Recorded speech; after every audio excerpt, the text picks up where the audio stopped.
The Joe Rogan Experience. If categories dissolve, especially fundamental ones, the culture is dissolving because the culture is a structure of category. Mm-hmm. That's what it is.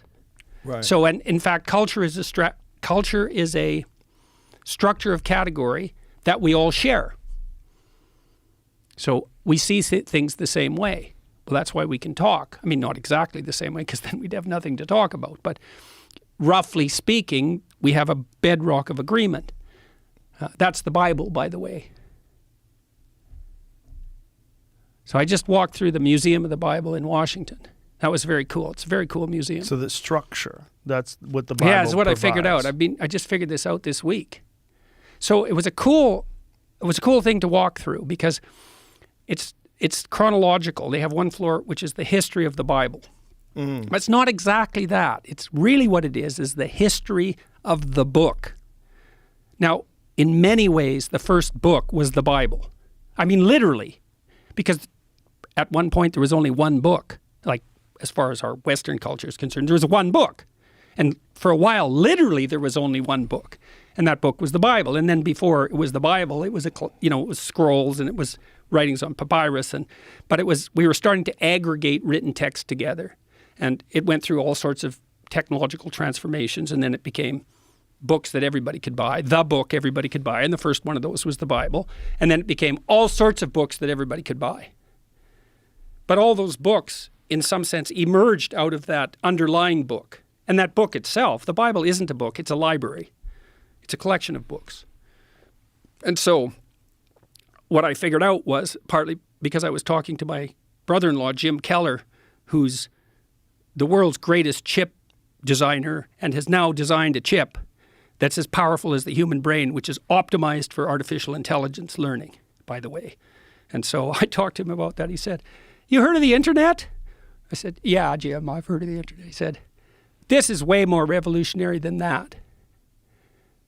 So in any case, we were talking about meaning in text because we were talking about translation and the problem of understanding text. And Jim said, the meaning of words is coded in the relationship of the words to one another.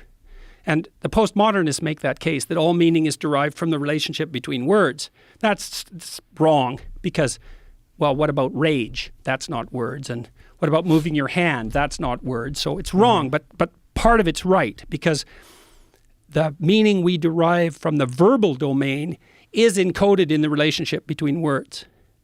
So now then you think, well, let's think about the relationship between words. Well, some words are dependent on other words. Some ideas are dependent on other ideas. The more ideas are dependent on a given idea, the more fundamental that idea is. That's a definition of fundamental. So now imagine you have an aggregation of texts in a civilization. You say, which are the fundamental texts? And the answer is the texts upon which most other texts depend. And so you'd put Shakespeare way in there in English because so many texts are dependent on Shakespeare's literary revelations.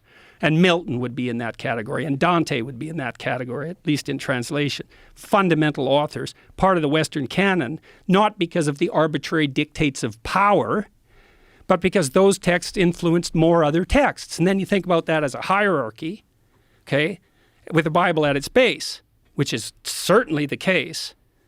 Now imagine that's the entire corpus of linguistic production, all things considered. Now, how do you understand that? Like, literally, how do you understand that?